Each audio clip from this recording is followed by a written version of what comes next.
Para tuloy-tuloy na ito. Sunod, ito na. Mga senador, pabor at hindi pabor sa impeachment ni Sara. Ito, panoorin natin at pakinggan natin. Mga kababayan. Dito naman natin makikita yan eh. Ito din sa People's Tonight. Tignan natin ang mga senador na pabor. Ito, People's Tonight News. Basahin ko lang yung article. Mga senador, pabor o di pabor?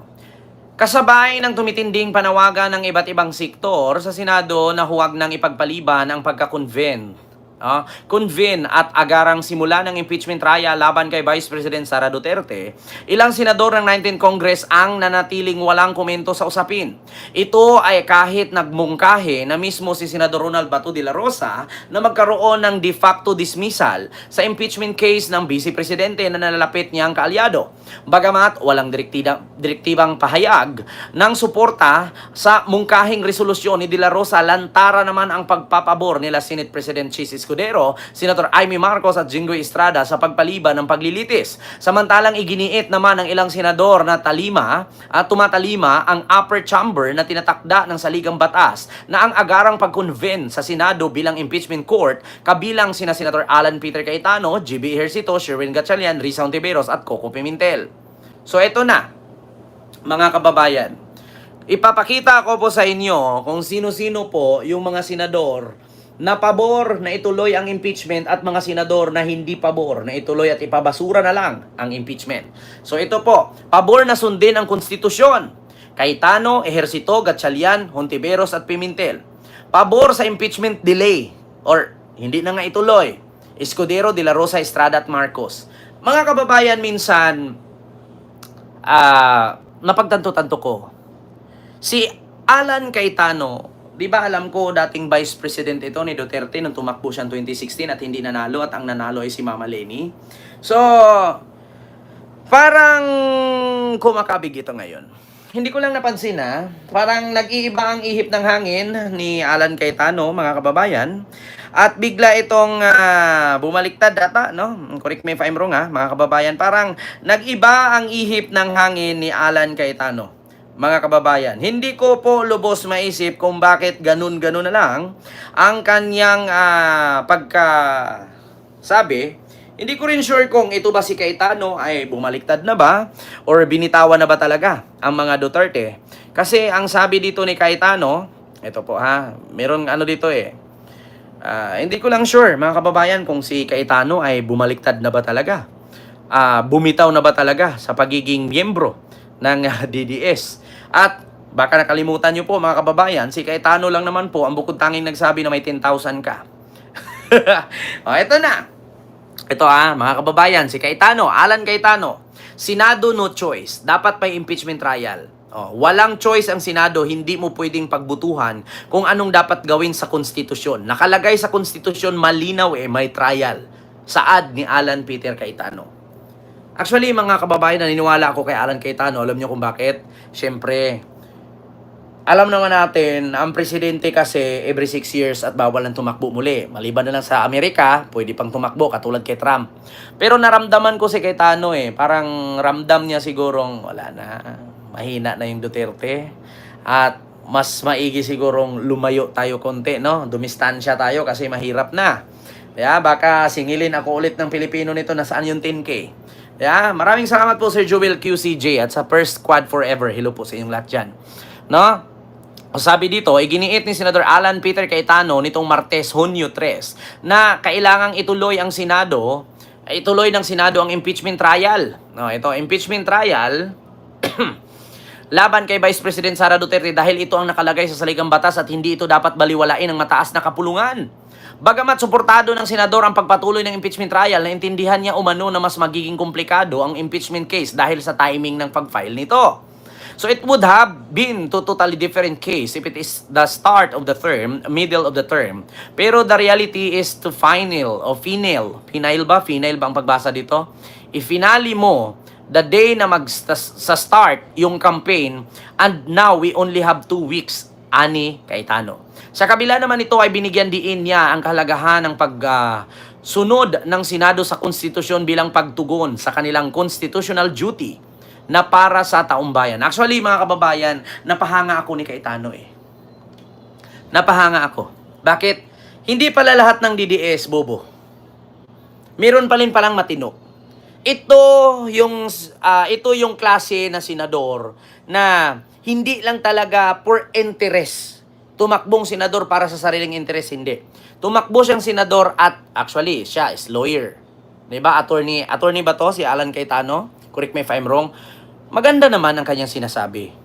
'Di ba? Sundin. Kasi trabaho ng mga senador yan eh.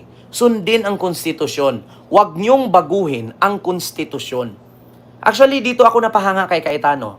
Hindi porket hindi niya naipatupad tuloy noon yung 10,000 per family. Pero, di ba? Dito ako napahanga na hindi pala katulad si Cayetano sa mga ibang DDS eh. Na katulad kay Bato, na gagawa ng de facto for dismissal. Pero, hindi ko alam kung saan nakuha ni Bato de la Rosa yung tinatawag niyang resolution na de facto dismissal. Kasi pagkakaalam ko, wala pa yata sa ChatGPT lang yun.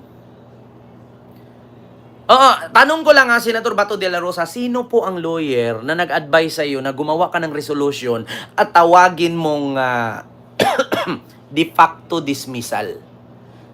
Hindi ba si ChatGPT? Hindi ba si Siri or si Gemini o si Bixby? Iwas-iwasan niyo yung pagre-research sa ChatGPT ha. Kasi kahit si Siri tatanungin ko kayo, sasagot. Di ba? Hindi ba galing ni Senator Bato de la Rosa yung tinatawag niyang de facto dismissal ay galing sa ChatGPT? Tanong ko lang. Di ba? Kasi mismo yung mga senador lawyer, may mga pinadlalaban, may mga paninindigan. Pero si Bato, nagulat ako, hindi naman lawyer, ba't may mga ganong de facto dismissal, impaktong yan. Di ba? Saan kaya sa saligang batas, anong article yun makikita yung de facto dismissal na yan? Diba? Pokemon Pikachu, tanungin nga kita, saan sa saligang batas makita yung de facto dismissal na yan? Hindi ko nakita. Nagre-research talaga ako kanina. Ano kayang saligang batas ito? Anong article? Anong form of law? Saan batas? Sinong author nito? Wala akong makita. Si Bato pa lang ang kauna-unahang author na impacto dismissal. Sa ChatGPT niya yata kinuha yan. Diba? Sa ChatGPT. Alam niyo, ibig sabihin ng ChatGPT, mga kababayan, lalabas yan. Kung naka-iPhone kayo, mabilis ang ChatGPT. Magtanong ka lang doon, Hey Siri, lalabas agad yan. Ito mga kababayan, hanapin ko lang ito. Ito tatanungin ko Hey Siri. Wait lang. Sasagot dito Totoo yan mga kababayan. Kapag tinanong mo si Siri, sasagot yan. Pwede nang sabihin, Siri, anong gagawin natin? Ma-impeach na si Sara Duterte. Ang dami pa namang evidence. 7 articles daw to. Sasagot yan si Siri. To do that, you need to be online. Diba? Ganon yan To do that, you need to be online. Tapos, tatanungin mo, Siri, anong gagawin namin? Anong gagawin naming resolusyon para mapakancel ang impeachment ni Sara? Sasabihin niya ni Siri, first, you need to draw on the line. Gaganon yan si Siri. Una mong gagawin. Gaganyan. Gumawa ka ng resolusyon. Papirmahan mo para ka lang bumili ng motor o bahay. Tapos, ipanotaryo mo para sabihin, authenticated at totoo. Di ba? Akala siguro ni Bato, pag gumawa siya ng resolusyon para ipadismiss ang impeachment ni Sara, ay parang bumili ka lang ng armas na ipanotaryo mo, paggawa ka lisensya, yun na yun. Pag-aaralan pa yan at pagdidebatihan pa yan kung yan ba'y aprubahan at ipapasa at magiging batas. Bato, kung saan mo man kinuha yung de facto dismissal na yan, gawin mo muna yan, maging author ka para mapabilib ang tao. Tignan mo, gumawa ka ng batas about sa SIM card. Wala naman nangyari, marami pa rin nai-scam. Diba? So yun lang mga kababayan. Kita nyo naman yung mga senador na pabor at hindi pabor. Diba? Alam niyo, sa totoo lang, hindi ko naman minaliit si Bato, pero wag po kasi tayong magiging abogado na pulis lang tayo. Ang trabaho ng pulis, gumagapang, nagtitraining, magbitbit ng baril. Ang trabaho ng abogado, magbasa ng libro, nakababad ang paa. Di ba? Oh, magkaiba ba to? Wag pangarapin, wag mong gayahin si Manny Pacquiao na boksingero, singer, dancer, lahat na, kinuha mo na, artista, politiko, wag mong gayahin. Wag na ba to? Makontento ka kung pulis ka na noon, general ka na, senador ka na, wag ka nang tumakbo pang presidente, baka hindi ka mananalo. At wag mo pangarapin maging abogado ba to? Hindi porke tinawag kayo na miyembro kayo ng legislative at senador ka, ay pwede ka na maging abogado. Hindi. Si PBBM nga presidente, nagko-consult pa rin kay First Lady. Kasi hindi siya abogado. Bato, wag maging abogado. I-consult mo yan. Sabi nga ni Chis Escudero, kung meron mang author niyan, kung meron mang nagsulat ng resolution na yan, pagdidebatihan, at kung okay, ay gawin natin batas. Diba? Wag na gumawa, Bato. Oo, para ka namang si Kim Jong-un, may sariling batas. Yeah? Hindi tayo North Korea, Bato. Pilipinas to. Oo, maraming bato. Diba?